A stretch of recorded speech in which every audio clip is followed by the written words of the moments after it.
Hello students, welcome to the online lecture series of St. Andrews Institute of Technology and Management, Gurugram. Myself Satinder Vats, Assistant Professor in ETC department. Our today's topic is the pulse analog modulation and the sampling theorem, which is a part of Unit 3rd of Communication Systems. So we will start with the sampling theorem. So sampling is nothing but a process to convert a analog signal, that is a continuous time signal, into the discrete domain, that is a discrete time signal.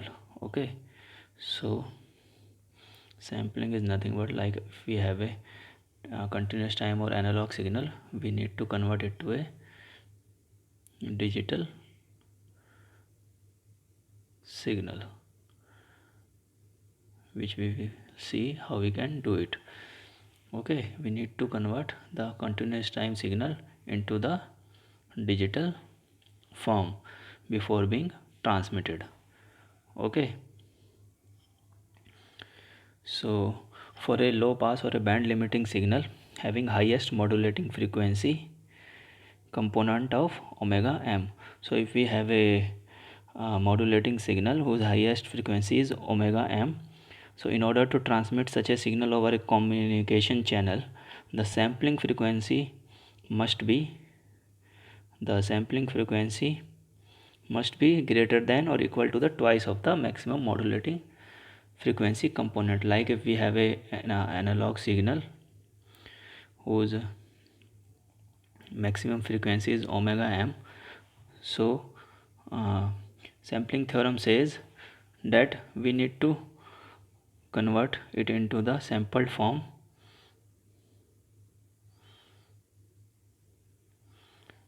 or a sampled wave whose frequency, that is sampled frequency, should be greater than twice of modulating frequency.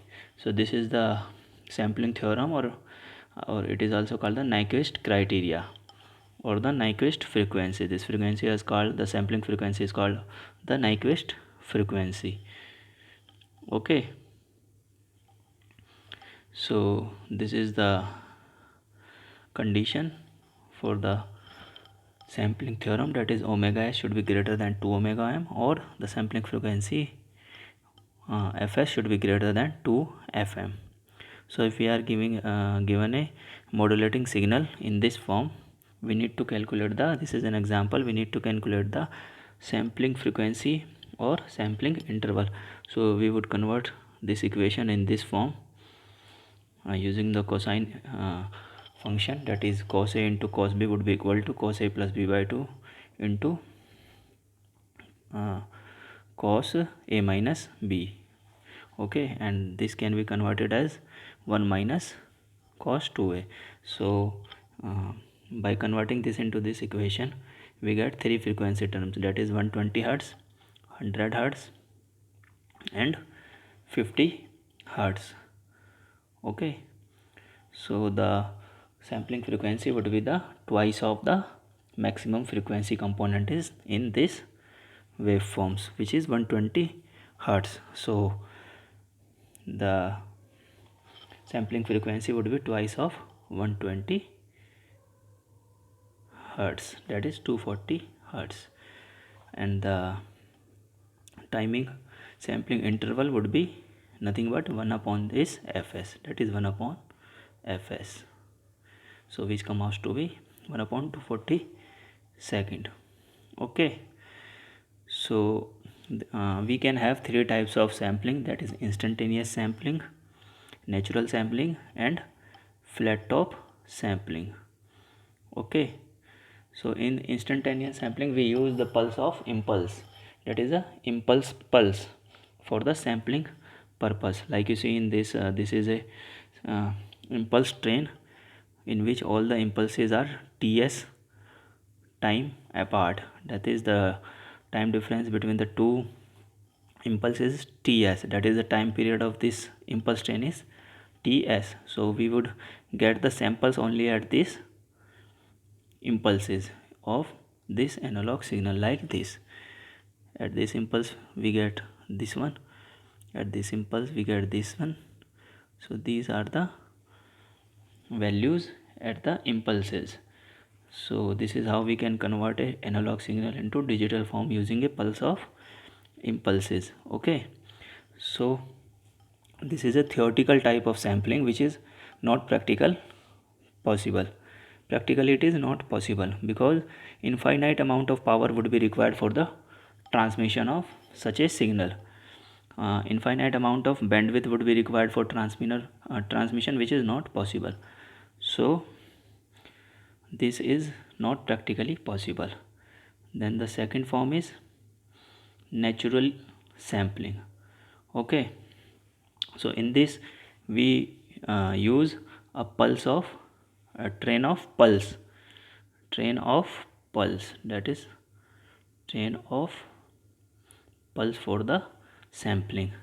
So our analog signal would be sampled or at these pulses only. When the pulse is high, we will get the sampled value, as you can see in the diagram over there. This is the pulse with a time period ts, and width is tw. The pulse width is tw. So when the signal is high, that is when the signal is pulse is there, we will get the value of the analog signal at that instant only.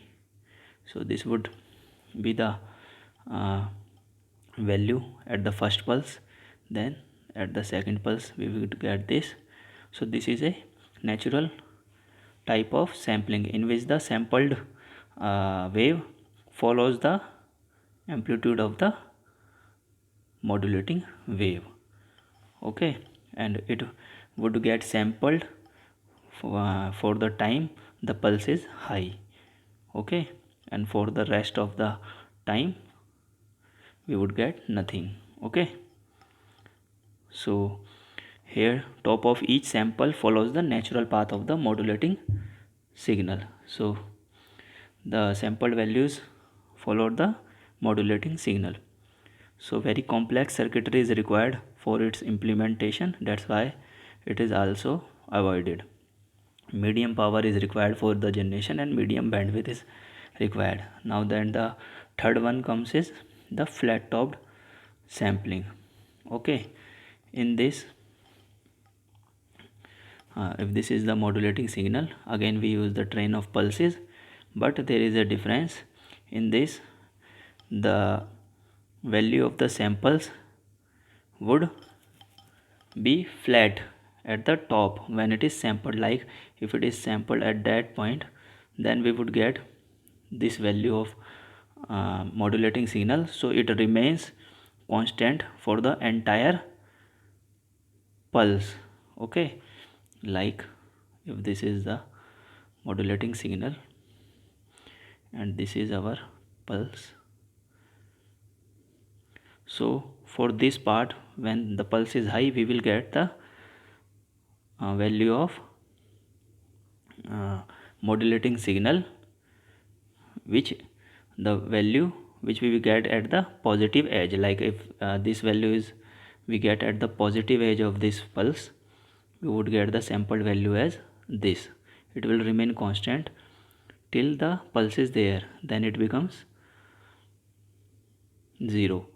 Then we will get the value at this positive edge, and if the value of modulating signal at this positive edge is this one, so we will get a value at this point and it would remain constant till the negative edge. Then again we would get the value at this edge, and if it is this, so we would get the value at this point. So this is how we get the values, and it is flat at the top. That is why it is called flat topped sampling. So simple circuitry would be required for this implementation, and it is the most used sampling process. Relatively low signal to noise ratio as compared to the natural sampling, but it is mostly used. Medium bandwidth is required, always practically used since its generation is simpler. So now let's see the different forms of modulation in pulse amplitude modulation or pulse analog modulation. Three types of modulations are possible, that is pulse amplitude modulation, pulse width modulation, and pulse position modulation. So as we know, in modulation, one of the properties of the carrier varies with respect to the amplitude of the modulating signal. So in this case, if this is our modulating signal or the message signal with the frequency omega m, and this is our train of pulses. Okay, so Ts is the time period of the pulse, which we already know, we can calculate, since for sampling the omega s should be greater than 2 omega m. So this Ts can be calculated from that. Ts is equal to 2 pi upon omega s. So to get the demodulation or the original signal from the sampled one, this time period we must maintain for the train of pulses. Now if pulse amplitude modulation is taking place, okay, if pulse amplitude modulation is taking place, that is the amplitude of the carrier pulse would change accordingly to the modulating amplitude. So if this is the, since we are using flat top sampling, if this is the first pulse, so at this first pulse we will get this sample. Okay, this is amplitude modulation, since amplitude of the modulating signal at the first pulse is this one. At the second pulse, since amplitude is this one, we get this amplitude. Similarly, it keeps on changing, so we would get a discrete signal after the sampling. That means we get the samples of the analog signal at discrete time values. In pulse with modulation, what would happen is that the width of the sampled pulse would vary according to the modulating signal amplitude.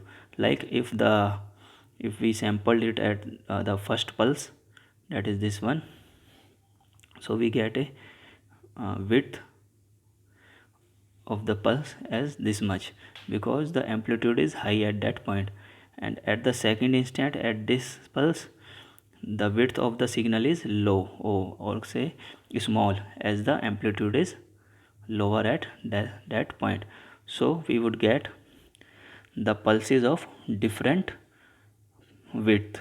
So that is why it is called pulse width modulation. And the last is pulse position modulation, in which the position of the carrier pulse or the sampled pulse is varying according to the modulating signal. So this change of position, that is from the initial or the original position of the pulse, would be larger when the modulating signal is larger, and for the lower values of modulating signal, this change in position will be lower. So this is how pulse, this we will see in the next lecture in details. So this is pulse amplitude modulation, pulse width modulation, and pulse position modulation. So the circuitry required for the generation of amplitude modulated signals is least complex. It uses a sample and hold circuit, which takes the samples at the instant of pulse and hold this value until the next pulse comes. So a simple sample and hold circuit is used to get a pulse amplitude modulated signal. For ppm signal, the signal to noise ratio is maximum, since it is constant amplitude and constant width. In pulse position modulation, the width of the pulse would be constant, and as well as the amplitude. As you can see in this, amplitude is same and the width is change. but in pulse width modulation, amplitude was same but the width was varying. Okay, so in ppm signal the signal to noise ratio will be maximum. The ppm can be generated using the pulse width signal. So first of all we convert the modulating signal into a pulse width modulated signal, and then we will convert it to a ppm signal. Okay, so this we will see in the next lecture in the pulse analog modulated wave generation. Okay, there is a comparison between these PAM, PWM and PPM. Like the circuit complexity is increasing as we go from amplitude to pulse position modulation. That is, complex circuitry is used for ppm and the least complex is used for PAM. Similarly, the bandwidth requirement is maximum in the pulse width modulation, and the signal to noise ratio is maximum in pulse position modulation. Okay, so now there is one more topic is time division multiplexing. So in this what we do, a common sampling frequency is used to multiplex various signals, and using sampling theorem the same sampling frequency depends upon the highest modulating frequency component of a various modulating signals. Like if we have more than 2 modulating signals that we need to transmit over a single channel, so we can either use time division multiplexing or frequency division multiplexing. In time division multiplexing, the time slot that is the time slot is given to alternative signals. Like in first time slot, if we have 2 signals, the sample of first modulating wave would be transmitted. Then in the second time slot, the sample of second modulating signal would be transmitted. Similarly, in the third time slot, again the sample of first modulating signal and then again second. That is, this is first, this is second, then first, then second. So this is how we can transmit different modulating signals using the same sample frequency onto a same channel using time division. So here we can see the implementation of time division. Like we have 3 signals, f1t, f2t and f3, having a frequency omega m1, omega m2 and omega m3. So we need the sampling frequency. If omega m3 is the greater one, then we need twice of omega m3. If omega m3 is the largest of all these frequencies, so this would be the frequency, sampled frequency, and we would transmit one by one these modulating signals over the same channel, in which we are using a commutator, which is nothing but a multiplexer, and at the receiver end we are using a demodulator, which is a demultiplexer. Because we need to select out of these 3 inputs, and one output would be there which would be transmitted at one time.